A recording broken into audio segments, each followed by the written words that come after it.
श्री कमल नेत्र कटिपीता। कमल नेत्र स्तोत्र श्री कृष्ण को समर्पित है।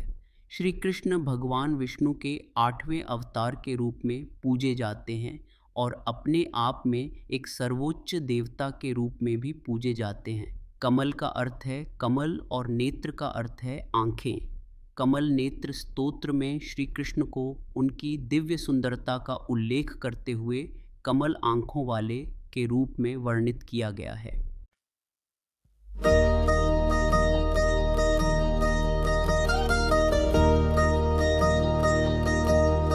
श्री कमल नेत्र कटिपीतांबर अधर मुरली गिरधरम मुकुट कुंडल करल कुटिया सावरे राधे वरम कूल यमुना धेनु आगे सकल गोपयं के मनहरम पीत वस्त्र गरुड़ वाहन चरण सुख नेत सागरम करत केल कलोल निषदीन कुंज भवन उजागरम अजर अमर अडोल निश्चल पुरुषोत्तम अपरापरम दीनानाथ दयाल गिरिधर कंस हिरणाकुशहरणम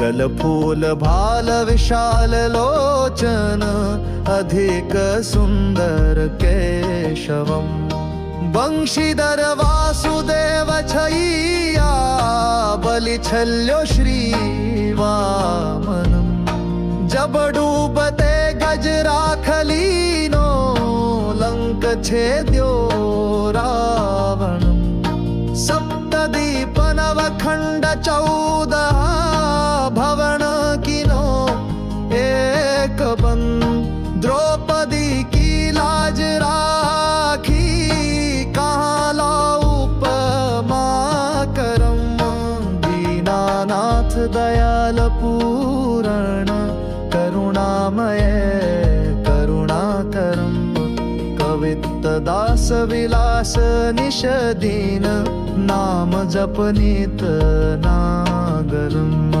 प्रथम गुरु के चरण बंदो यस्य ज्ञान प्रकाशितम आदि विष्णु जुगादि ब्रह्मा सेविते शिव शंकरम श्री कृष्ण केशव कृष्ण यदुपति केशवम श्री राम रघुवर राम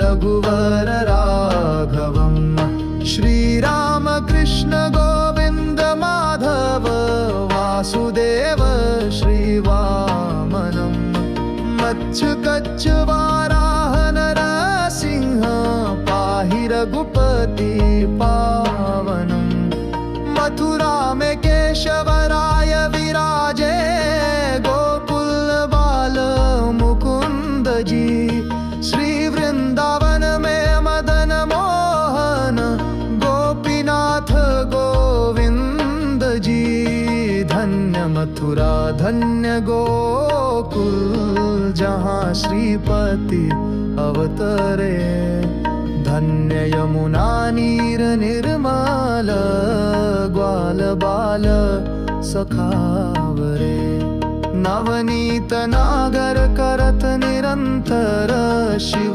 विरंची मन मोहितम कालिंदी तट करत क्रीडा बाल अद्भुत सुंदरम ग्वाल बाल सब सखा विराजे संग राधे भामिनी बंशी वट तट निकट यमुना मुरली किटेर सुहावनी भज राघवेश रघुवंश उत्तम परम राज कुमार जी सीता के पति भक्तन के गति जगत प्राण आधार जी जनक राजापन राखी, धनुष बाण चढ़ावही।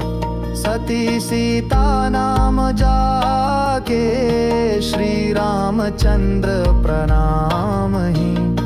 जन्म मथुरा खेल गोकुल, नंद के हदि नंदनम। बाल लीला पतित पावन, देवकी वसुदेवकम। श्री कृष्ण कलिमल हरण जाके, जो भजे हरि चरण को।